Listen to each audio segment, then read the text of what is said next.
to introduce the next speaker, Associate Professor Tasha Stanton. She's from the University of South Australia, and she's in the research field of pain. She's the 2015 Tall Poppy for the Year in South Australia. And what her research is about is, pain is frustratingly complex. Dr. Stanton's research has determined that people with chronic pain often have changes in the way their body feels to them. It's caused by the changes in perception of how the brain codes for that body part due to the pain. Using visual illusions, Dr. Stanton's team can change how the body looks to a person's brain by making it seem bigger or smaller. Today, I'm really happy to be here, and I want to talk about pain and brain, but also perceptual trickery. Because we have this sense that everything that we experience is this objective readout of reality. It's exactly what's there. And yet, it might not be. Because actually, we're starting to understand that everything we experience is actually influenced by many things that we're not even aware of. And a great example of this is a very famous illusion called the rotating mask. Here you see it rotating towards the right of the screen, and now it's about to flip and rotate towards the left. In a moment, it's going to switch again, and it's going to rotate towards the right. Here's the thing. It's actually not changing rotation direction. But your brain has learned that faces curve outwards. So it would rather you see that face changing direction of rotation than have you see a face curving inwards. And yet, despite the fact I've just told you this, you can't unsee it. And it's these behind-the-scene processes that we're understanding can profoundly shape what we experience. And what we're starting to understand this also extends to pain. So my research tries to use visual information about the body and hijack some of these behind-the-scenes processes to actually reduce pain. And so, as mentioned, I've studied this in people with painful knee osteoarthritis. And what we do is we use a technology called mediated reality, and that just changes real-time video. So we use something called a stretch illusion, where we took what their leg looked like, and we end up making it look stretched, big out, and long.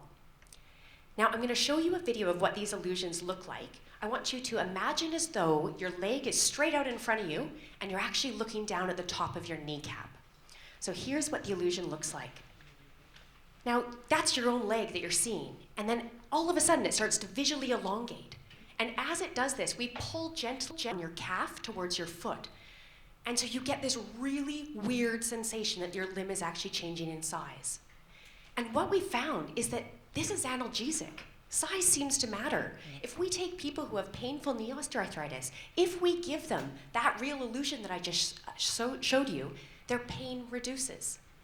But really importantly, it doesn't shift at all, their pain, if we just pull on their leg or if we just show them a picture of their leg looking longer. But what's really cool about this is this seems to matter to swelling as well. So this, I'm going to show you a picture, and I want to just draw your attention to the top part of this graph here. And basically what this is we took a measure of the circumference around a person's leg. And so at baseline, that's about how long it was around their leg, and that was a measure of swelling.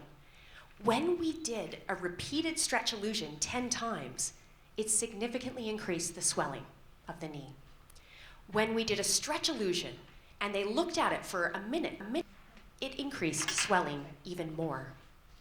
And remarkably, if we made the entire limb look small and had them look at it for a few minutes, it returned swelling back to baseline.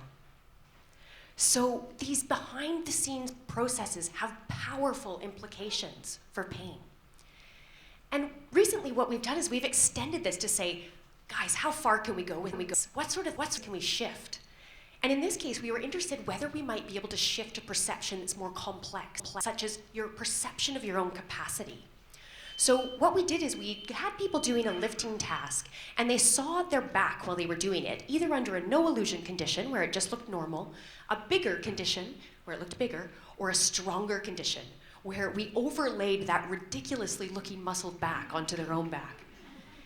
But what we found was this, is it did seem to matter. So the blue bars are the stronger condition, When people were doing that lifting task and seeing a really strong back, what they had is reduced pain intensity, but also reductions in fear, improvements in their confidence of this, and also they felt that they were stronger.